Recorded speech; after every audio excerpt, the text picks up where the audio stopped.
Kalau kamu klik video ini, berarti saat ini kamu lagi ngerasa tertinggal. Iya kan? Tertinggal dalam hal belajar, tertinggal dalam hal skill, tertinggal dalam hal finansial, tertinggal dalam hal pencapaian, dan entah apa lagi yang sedang kamu rasain. Dan aku punya beberapa hal yang mau aku sampaikan ke kalian jika kalian tengah ada di dilema yang memuakan ini. Aku adalah mahasiswa informatika, aku kohort di salah satu prestige nasional bootcamp as AI Engineer, dan aku adalah Google Student Ambassador 2026. Dan apakah dengan semua pencapaianku di tahun ini, aku merasa tidak tertinggal? Nope, I still feel it. Aku juga merasa skill codingku masih selalu kurang, guys. Aku merasa pencapaianku belum sehebat orang lain di lingkungan yang sama. And I feel like my financial di umurku yang ke-20 tahun ini juga belum bisa dikatakan bagus. But alhamdulillahnya aku masih bersyukur. Tapi ketika aku deep dive ke diriku sendiri dan aku bertanya ke diriku sendiri, ternyata tidak masalah kok kalau terkadang kita merasa tertinggal. Tandanya kita tahu kalau kita masih harus terus belajar.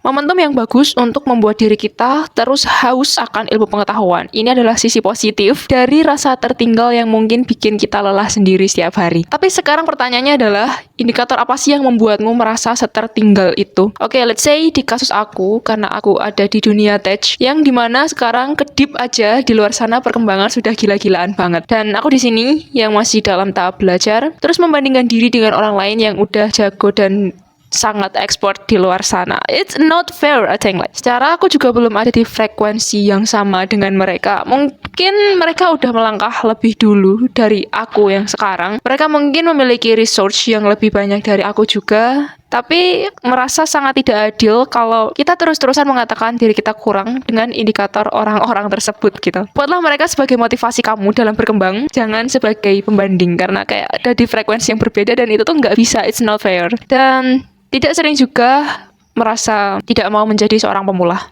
Dan ternyata ini adalah sebuah masalah yang besar. Seolah apa-apa di awal tuh harus udah perfect, udah harus clean di awal, tanpa celah, tanpa noise. Ketika itu emang dilakuin, percayalah kita akan capek dan frustasi sendiri. Ketika hasilnya nanti tidak sesuai dengan ekspektasi. Ya, di percobaan pertama, mana ada yang bisa langsung perfect sih guys? Nggak ada sih kayaknya. So, why we don't let ourselves to become a beginner? Bukankah semuanya dimulai dari seorang pemula?